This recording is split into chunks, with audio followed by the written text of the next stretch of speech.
Welcome to online study. आज की online study में हम लोग फिज़िक्स का न्यू चैप्टर पढ़ेंगे। इससे पहले मैंने फर्स्ट चैप्टर के कई लेक्चर भी पढ़ा दिए और क्लास में भी स्टार्टिंग में मैंने पढ़ाया था, तो उन लेक्चर को आप अच्छी तरीके से पढ़ लो। फिर उसके बाद जो सेकंड चैप्टर आएगा जिसका नाम है वेव ऑप्टिक्स। वेव ऑप्टिक्स का जो पहला टॉपिक है जिसका नाम है ड्यूअल नेचर ऑफ लाइट, प्रकाश की दोहरी प्रकृति। लेकिन इस टॉपिक को समझने के पहले हम लोग वेव ऑप्टिक्स के बारे में जानेंगे कि होता क्या है और इसके अंदर हमें पढ़ना क्या होता है। तो ये देखिए, ऑप्टिक्स की वह ब्रांच जिसमें लाइट का वेव के रूप में स्टडी करते हैं। मतलब इस चैप्टर में हम लोग ये पढ़ेंगे कि किस तरीके से हम लाइट को वेव के रूप में स्टडी करते हैं, वो आपका वेव ऑप्टिक्स कहलाता है और इसी के बारे में हमें पढ़ना है। ठीक है, फिर से एक बार आप डेफिनेशन देख लो कि ऑप्टिक्स की वह ब्रांच जिसमें लाइट का वेव के रूप में स्टडी किया जाता है वेव ऑप्टिक्स कहलाता है। ठीक है, कहलाती मत करिएगा, कहलाता कर लीजिएगा। ठीक है, नेक्स्ट है आपका dual nature of light. Dual nature of light को कहते हैं प्रकाश का दोहरी प्रकृति। अब ये क्या चीज़ है? वैसे आप लोगों ने ये नाम सुना होगा पहले 12th क्लास में, जिसने भी 12th किया होगा तो ये टॉपिक आपने देखा होगा। तो इस सिद्धांत के अकॉर्डिंग लाइट कभी वेव की तरह तो कभी पार्टिकल की तरह बिहेव करती है। ड्यूअल नेचर ऑफ लाइट का मतलब यही होता है कि लाइट क्या होती है, कभी कभी वेव की तरह बिहेव करती है और कभी कभी पार्टिकल की तरह बिहेव करती है। ये आपका ड्यूअल नेचर हो गया। अब इसी चीज़ को कुछ एक साइंटिस्ट थे, डी ब्रॉगली ने भी इसको समर्थन दिया, इसको सपोर्ट किया।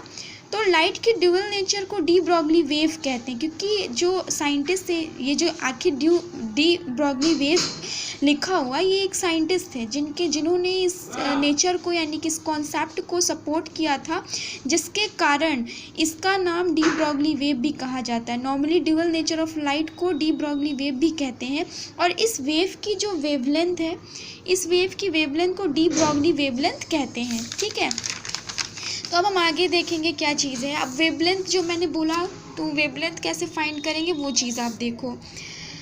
Lambda is equals to h upon p. ठीक है, एच की अगर लैम्डा की बात करें डी ब्रॉगली वेवलेंथ हो गया। ठीक है, एच की बात करें तो वो प्लैंक कांस्टेंट हुआ। पी की बात करें संवेग मतलब मोमेंटम। ठीक है, तो आप लोगों ने 12th में या जब अप्लाइड फिजिक्स फर्स्ट पढ़ा था तो आपने एक फॉर्मूला डिराइव किया होगा, P is equals to mv, है ना, मास और मल्टीप्लाइड वेलोसिटी। अब हम क्या करेंगे, इस P की वैल्यू को इक्वेशन फर्स्ट में पुटअप कर देंगे। तो चलिए, अगर हम P की वैल्यू को फर्स्ट में पुटअप करते तो lambda is equals to h upon mv, आप इस तरीके से लिख सकते हो। ठीक है, और एक चीज़ और मैं बताना चाहूँगी कि आप लोगों ने फिज़िक्स में अप्लाइड फिज़िक्स फर्स्ट में ये भी फॉर्मूला पढ़ा होगा कि P is equals to √2mk, ये होता है, where m is equals to mass, k is equals to kinetic energy. तो इस तरीके की भी फॉर्मूला आप लोगों ने पढ़ा। ये कहाँ से आ रही, कैसे आ रही, ये तो खैर मैं यहाँ पे नहीं बताने जाऊँगी। एक्चुअल में ये भी डेरिवेशंस के थ्रू ही आता है, तो आप इसको देखिएगा ना। Putting the value of P in equation, अब इस पी की वैल्यू को हम लोग इक्वेशन फर्स्ट में पुट करते हैं। तो आइए पुट करके देखो क्या होता है। Lambda is equals to h upon p की जगह अंडर रूट यानी स्क्वायर रूट 2mk आपने रखा, तो ये यहाँ से भी एक फॉर्मूला डिराइव हुआ। ये फॉर्मूला जो मैंने वेवलेंथ निकाला, डी ब्रॉगली वेवलेंथ, ये मोमेंटम पी के फॉर्म में है।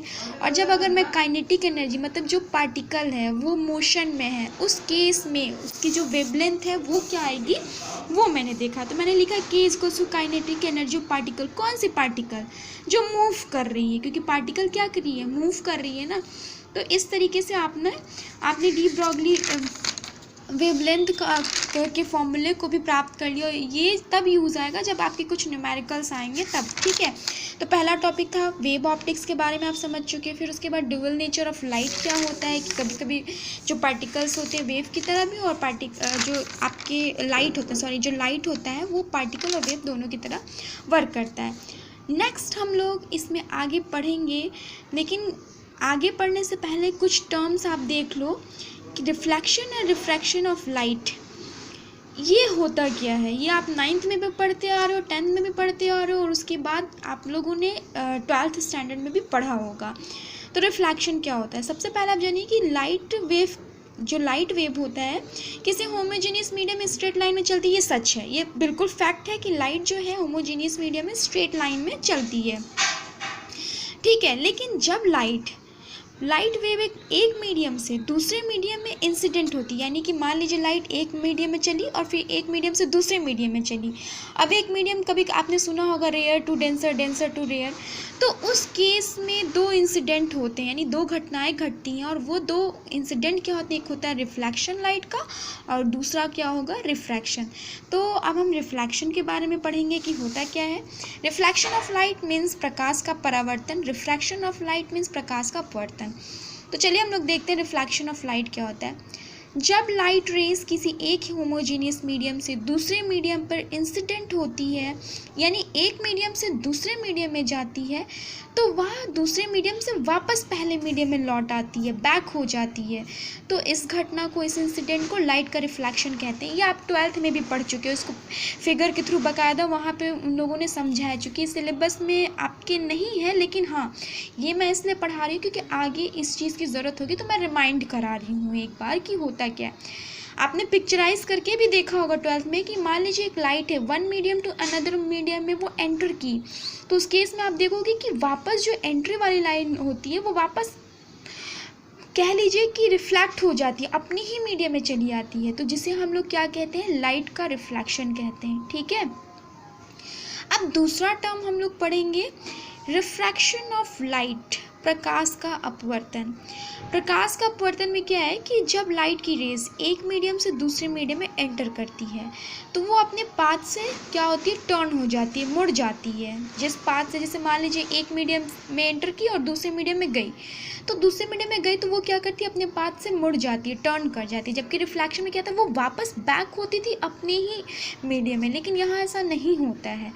तो इस इंसिडेंट को, यानी इस घटना को हम लोग क्या कहते हैं, रिफ्रैक्शन ऑफ लाइट कहते हैं। फिर से आप डेफिनेशन देखो, जब लाइट की रेज एक मीडियम से दूसरे मीडियम में एंटर करती है तो अपने पाथ से वो मुड़ जाती है। ठीक है।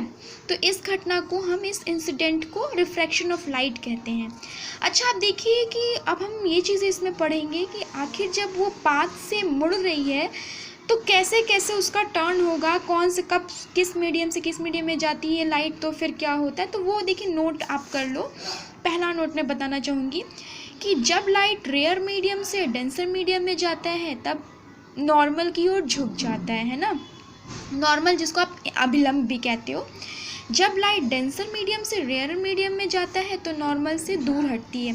अब इस कॉन्सेप्ट को यहाँ पे समझिए कि मान लीजिए, देखिए यहाँ पे एक कोई भी टुकड़ा है और यहाँ पे इसके सरफेस पे नॉर्मल है, मतलब जो स्ट्रेट लाइन, डॉटेड लाइन मैंने दिखाया वो नॉर्मल है, जिसको आप अभिलंब भी कहते हो। ठीक है। अब यहाँ पे लाइट क्या पड़ रही है, मतलब कि इंसिडेंट हो रही है, और आई क्या है, इंसिडेंट एंगल है। तो जब लाइट है और जहाँ पे लाइट पड़ी, यानी कि जो ये ऑब्जेक्ट रखा हुआ है, ठीक है, इसके ऊपर का जो मीडियम है वो रेयर मीडियम है। रेयर मीडियम, डेंसर मीडियम पहले आप समझो। डेंसर मीडियम मतलब क्या होता है, जहाँ पार्टिकल बहुत ही पास पास क्लोजली पैक्ड होते हैं, वो डेंस है, बहुत ही डेंस है, घना है। घना समझ लो, डेंसर मतलब घना। और रेयर मीन्स क्या है, दूर दूर उतना घना नहीं है, इसके कंपैरिजन बहुत ही कम है, मतलब कि टोटली मिला के इसमें जो डेंसिटी होती है वो थोड़ी इसकी कम होगी। तो ये चीज़ हो गया। तो अगर हम उसकी बात करें, एयर की बात करें तो वो रेयर मीडियम हो गया। ठीक है। सॉलिड की बात करें तो वो डेंसर मीडियम हो गया। तो अब देखिए यहाँ से लाइट क्या हुई, पहले ये रेयर मीडियम है, रेयर मीडियम में एंट्री की। अब जब ये रेयर मीडियम से किस में गया लाइट, डेंसर मीडियम की ओर गया, और ये आपका नॉर्मल है बीच का। तो जब रेयर मीडियम से डेंसर मीडियम की ओर एंट्री लिया लाइट ने, तो एंट्री लेने के कारण आप देख रहे हो कि ये जो रिफ्लेक्टेड, मतलब कि जो रिफ्रैक्टेड है, ये वाला जो आपका कह लीजिए लाइट है, वो क्या करिए, नॉर्मल, यानी नॉर्मल की ओर झुक रही है, यानी कि नॉर्मल के पास है, अभिलंब के पास है। ठीक है। ये इंसिडेंट रेज है और ये रिफ्रैक्टेड रेज है, रिफ्लेक्टेड रेज। तो वो क्या करिए कि वो आपके नॉर्मल के पास है ना। जब रेयर से डेंसर मीडियम में एंट्री करती है लाइट, तब ध्यान दीजिएगा, जब भी लाइट रेयर से डेंसर मीडियम की ओर जाती है तो वो उस मीडियम में क्या करती है, रेयर मीडियम में जाने के समय वो क्या करती है, अभिलंब की ओर झुक जाती है, मतलब नॉर्मल के पास आती है। सेकंड केस क्या था कि जब लाइट दूसरा है जब लाइट डेंसर मीडियम से रेयर मीडियम में जाता है, एंट्री लेता है, तो नॉर्मल से दूर हटता है। आप देखिए यहाँ पे क्या है, नॉर्मल है। मान लीजिए लाइट क्या किस में एंट्री पहले ली, डेंसर में। This is denser medium and this is आपका बाहर का जो पार्ट दिख रहा है वो आपका रेयर मीडियम है। डेंसर और रेयर मैंने बता दिया, सघन और विरल जिसको कहते हैं। डेंस मतलब सघन और रेयर मीन्स विरल, ठीक है। तो डेंसर मीडियम में एंट्री ली और यहाँ पे जब ये डेंसर टू रेयर मीडियम में गई तो आप देख रहे हो जो लाइट रेज है, दिस इज लाइट रेज है जब डेंसर रेयर मीडियम में गई। तो ये नॉर्मल, यानी ये जो लाइन डॉटेड लाइन, डॉटेड तो मैंने नहीं दिखाया हालांकि, तो ये नॉर्मल से दूर हट रही है, यानी कि अभिलंब से दूर भाग रही। वही चीज़ें मैंने यहाँ पे लिखी है। तो इस चीज़ को बच्चों अच्छे से समझ लो, है ना। आगे भी मुझे पढ़ाना है लेकिन मैं जानबूझ करके थोड़ा ही आज लेक्चर दे रही हूँ, क्योंकि पहले आप इस चीज़ को बहुत अच्छे तरीके से आप नोट कर लेना। एक बार फिर से मैं कहना चाहूँगी कि जो लाइट के रिफ्लेक्शन में दो चीज़ें होती हैं कि अगर मान लीजिए कि वो कब के रिफ्रैक्शन जब रिफ्रैक्शन होता है लाइट का, तो उसमें क्या होता है कि लाइट एक मीडियम से दूसरे मीडियम में जब एंट्री लेती है तो वो अपने पाथ से मुड़ जाती है, बैक नहीं होती, मुड़ जाती है।